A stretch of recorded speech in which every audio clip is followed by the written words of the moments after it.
He tried to stop a Templar. The blade went deep. He's going to die. What a charming boy.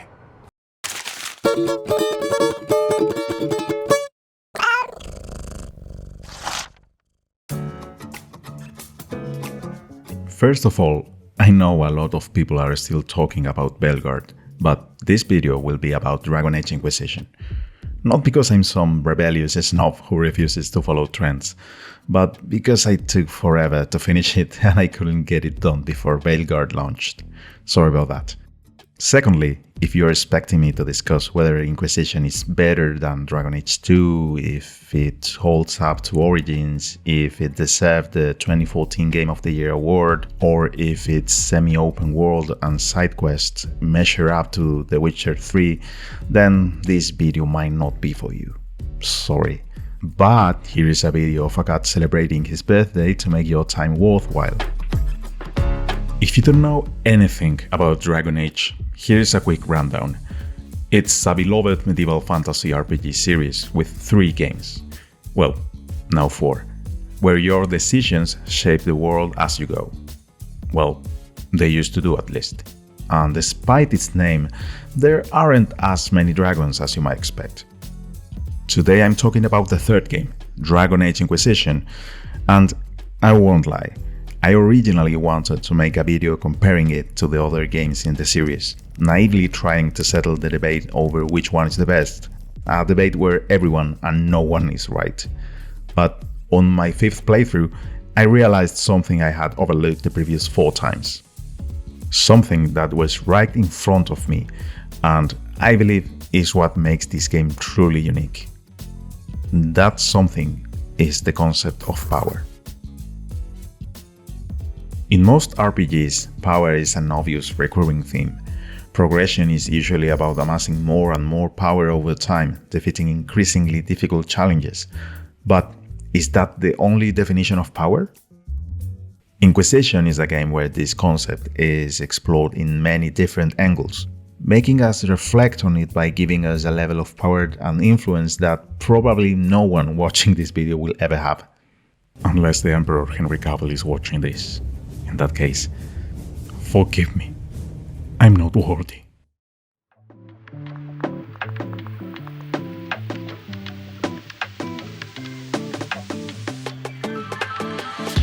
In Dragon Age Inquisition, like in other RPGs, you grow your personal power through stats, abilities, and equipment.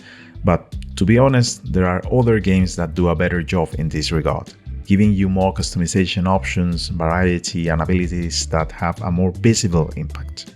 Even in terms of gameplay, many other action or RPG games make you feel more powerful with each hit.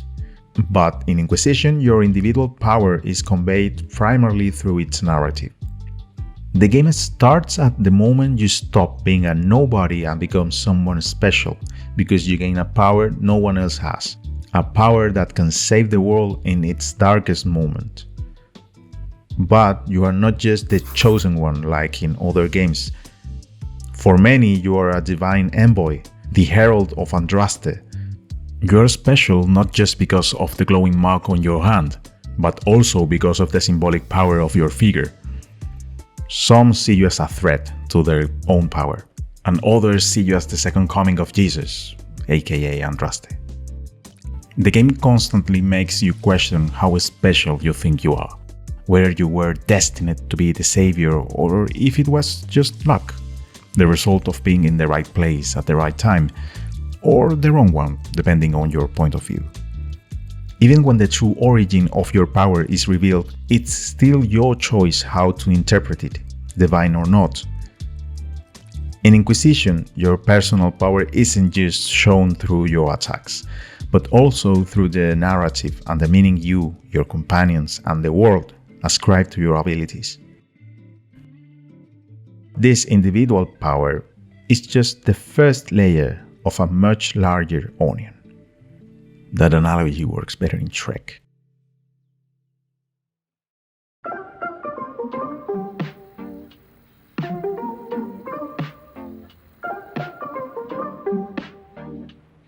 A famous philosopher once said, With great power comes great responsibility.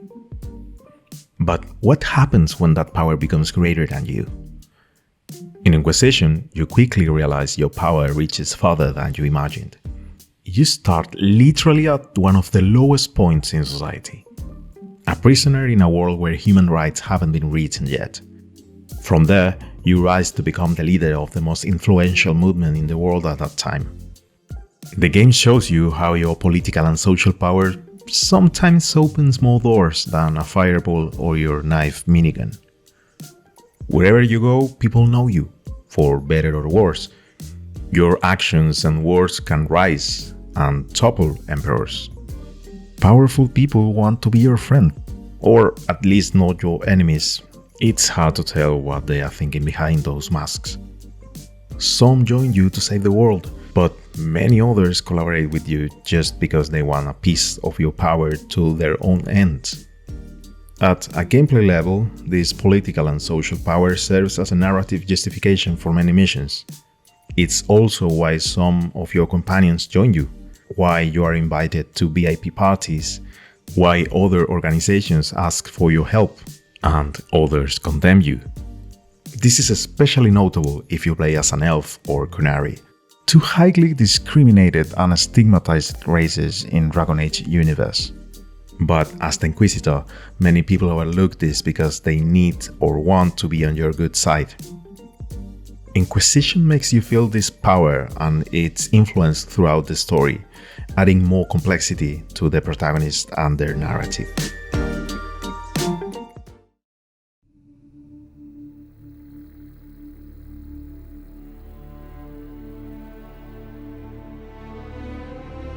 As you progress through the game, more and more people rally to your cause, and you eventually become the most formidable military force on the continent.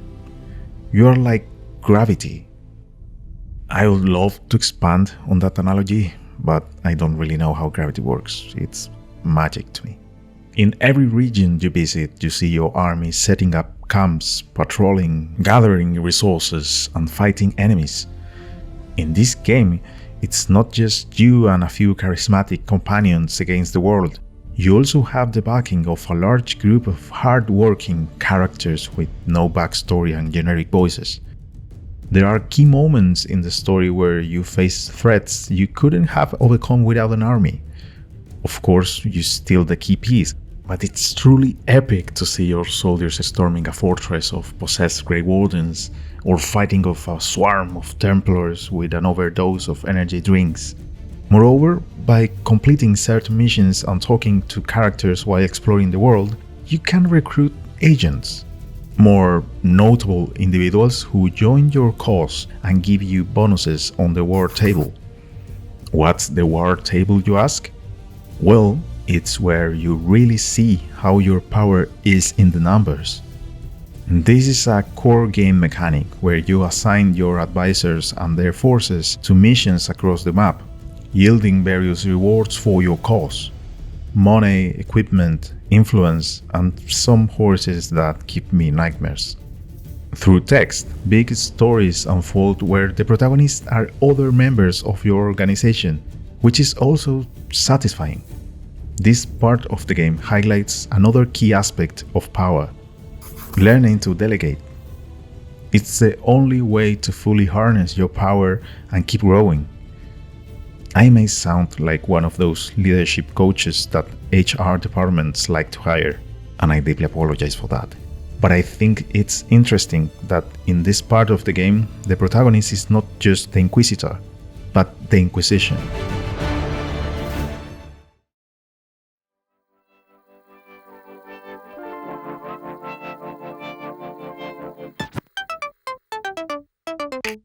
In this game, you also wield moral power, and not because you are a Twitter user convinced everyone else is wrong.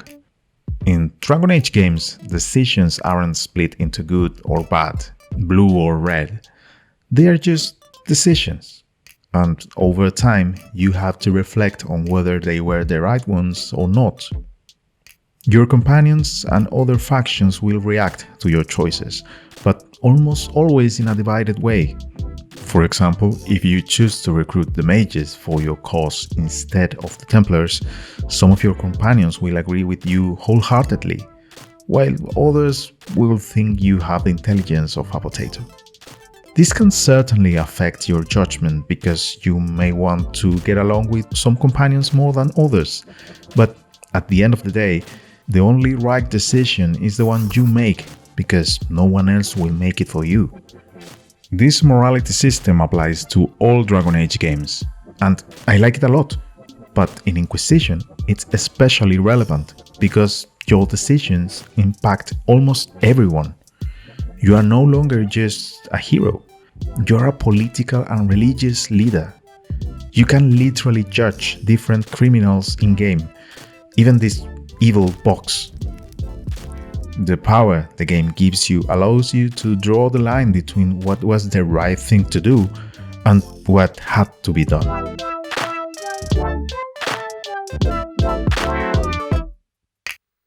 Finally, Inquisition gives us one last lesson about power: when to let it go.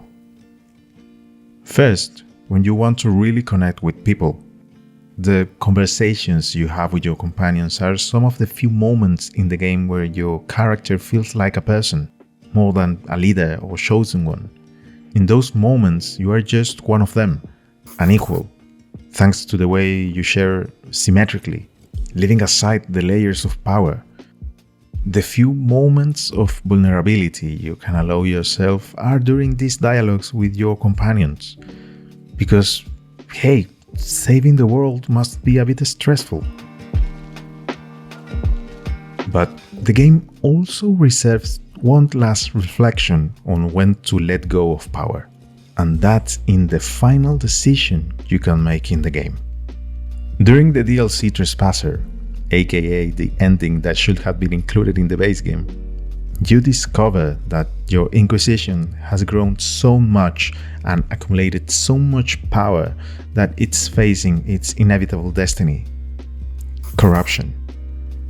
Inside, the Inquisition is full of traitors, and outside, wolves and vultures are circling, trying to grab what's left of your power. Yet, despite all this, you know there's still much work to be done. There's still a world to save from an even greater threat. So you face the final decision of the game: keep the Inquisition alive and use whatever remains of its power to save the world, even though its ideals are dying, or let it go, dissolve the Inquisition and lose your power to focus on the real threat, with those who really want to save the world, even if they are few. This was the moment that clicked in my head and made me want to create this video. I think it's almost poetic that the last decision you make in the game, your final display of power as a player, is deciding what to do with all the power you have accumulated throughout the game.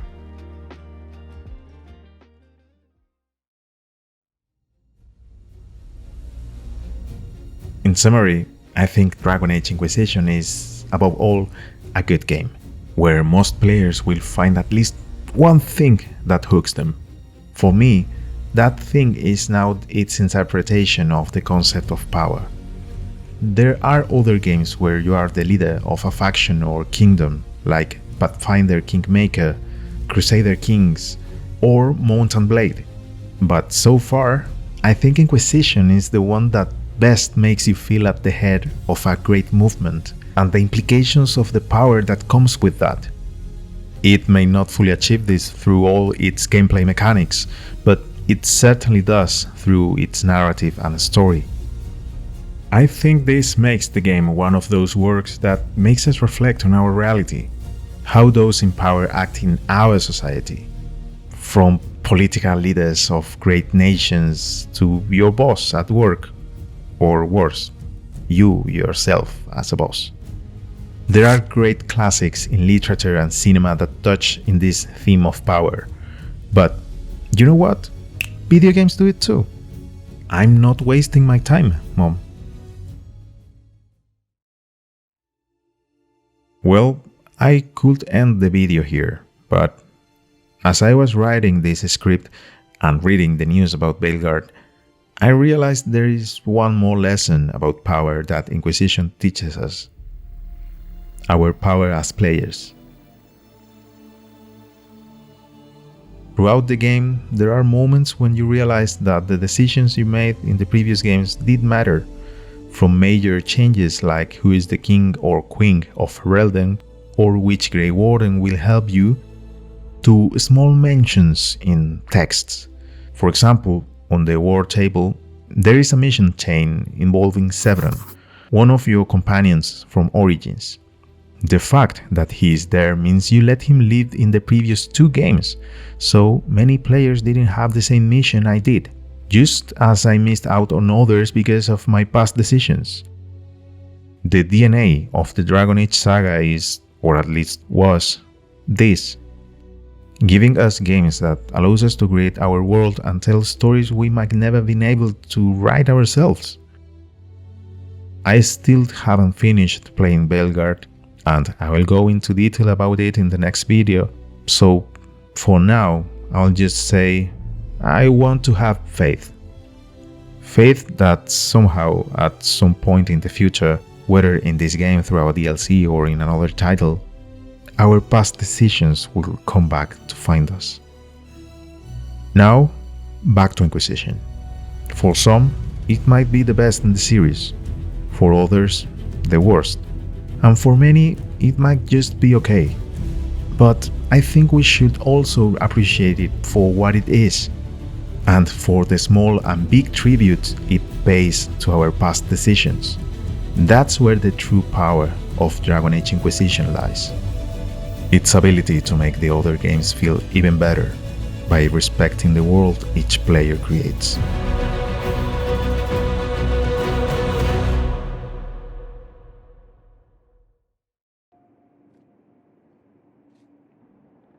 Tell me, what guides you? You make decisions that shake the world, yet always seem so assured. I wish I had your confidence. You almost sound like you admire me. I absolutely do. I may not always agree with your decisions, but how many could do what you have done? You were a prisoner, accused and reviled, yet you've emerged from every trial victorious. The Maker's grace does not make you immortal. You live or die by your own hand. That is worthy of admiration.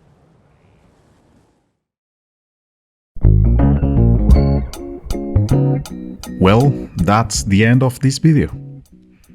I'm just finishing up Veilguard, and I know I'm taking my time making that video, but I'd rather go at my own pace to find something meaningful to add to the discussion instead of rushing to say the first thing that comes to mind. What's the hardest decision you made in Inquisition? How would you have liked to see it impacting Veilguard? Drop a comment and let's chat about it. In any case, I sincerely hope this video was worth your time and really thank you for stopping by.